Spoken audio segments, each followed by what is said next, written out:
അൽബൈക്കിന്റെ ഓപ്പണിങ്ങിന് വന്നപ്പോൾ നമുക്ക് ആദ്യം കിട്ടി വന്ന് ഫ്രൂട്ടിയും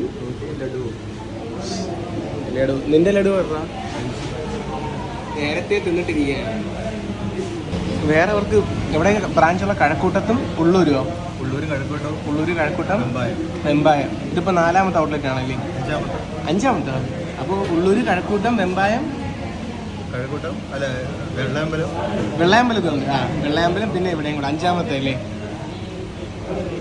5ാമത്തെ ഔട്ട്ലെറ്റാണ് അൽബൈക്കിൻ്റെ.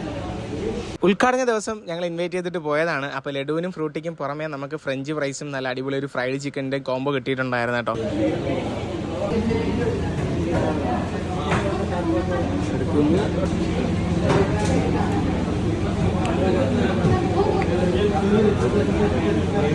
അപ്പോൾ നമ്മുടെ അൽബൈക്കിൻ്റെ 5ാമത്തെ ഔട്ട്ലെറ്റിൻ്റെ ലൊക്കേഷൻ വരുന്നത് നമ്മുടെ മണക്കാടാണ്. മണക്കാട് അൽ ഹസൻ്റെ ഓപ്പോസിറ്റ് ആയിട്ടാണ് വരുന്നത് കേട്ടോ. അൽ ഹസൻ റെസ്റ്റോറൻറ്റിൻ്റെ നേരെ ഓപ്പോസിറ്റ് ആയിട്ട്.